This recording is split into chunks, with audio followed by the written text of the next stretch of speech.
What's up, everyone? This is Minnesota Mike back with you for another video. This is another one in my vlog series that I do through the Memphis Songwriters Association in conjunction with the blog that I write for them, talking all about songwriting and what has worked for various artists over the course of a handful of years, whether those songs have been hits or not.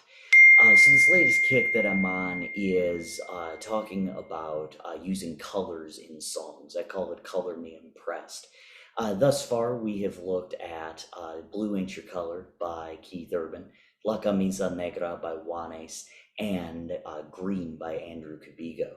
Next up, we are going to talk about Purple Rain by Prince, and that will conclude our initial discussion on Color Me Impressed, but of course there are a ton more.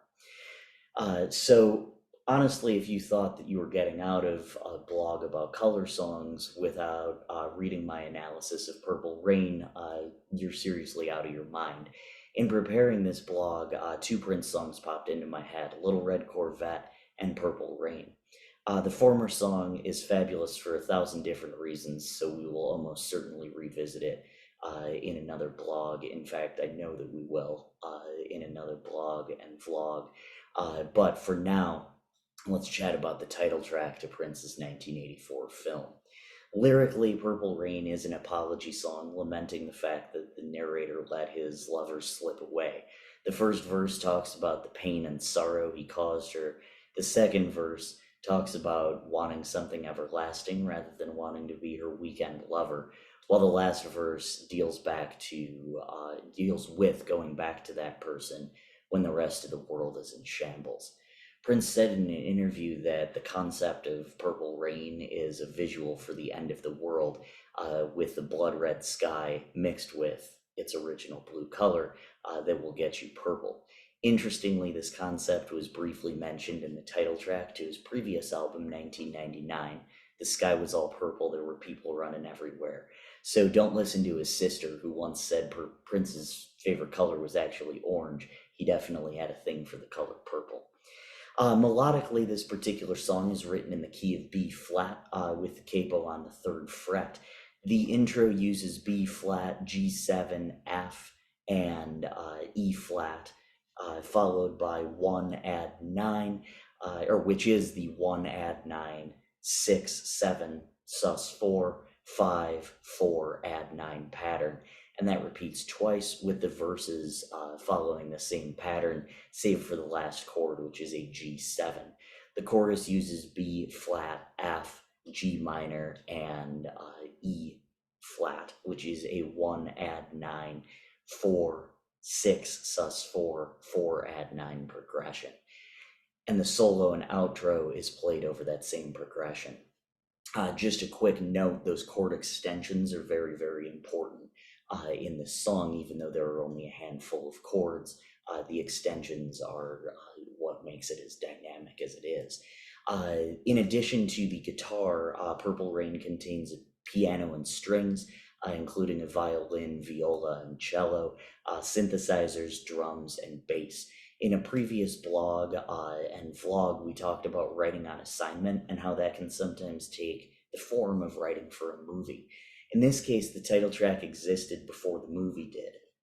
In its original form, Purple Rain was a country song that Prince sent to Stevie Nicks for a potential duet. Nicks, who was just starting off her solo career, felt so overwhelmed by the track that she told Prince, "I can't do it." So then the song was reworked for about 10 hours by Prince, Wendy, and Lisa into the arrangement that we know so well now. Structurally, the song follows a verse, chorus, verse, solo, outro format. Since the song is a form of lamentation, his expressed desire to be with his ex-lover again does not call for a long, complicated chorus, especially since the verses are sung in somewhat rambling fashion. The scream at the beginning of the 3rd verse tells us that we're in for a monster of an ending.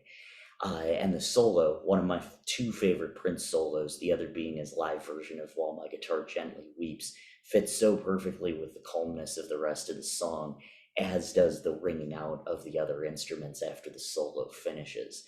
It's just an absolutely gorgeous piece from start to finish. and it gets me in my feelings every time I hear it.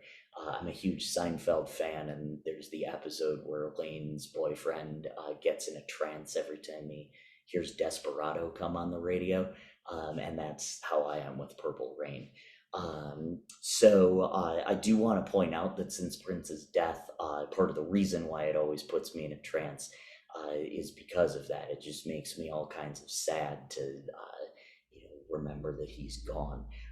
But if you're up for it, it is embedded below for you to enjoy Purple Rain.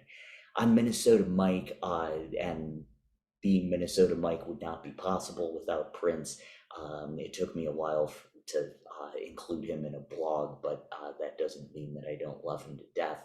And he just put Minnesota on the map, and I'm forever indebted to him for that.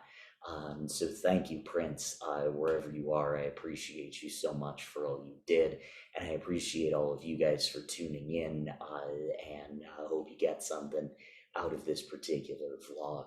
I'm Minnesota Mike. Be sure to check out all my other vlogs. Be sure to check out my blog for the Memphis Songwriters Association, which is on their website. And you can check out all my other videos, all my other video series on YouTube, and all my music on Spotify and iTunes, all your favorite streaming platforms. And then I'm as Minnesota Mike on Facebook and Instagram. Thank you so much.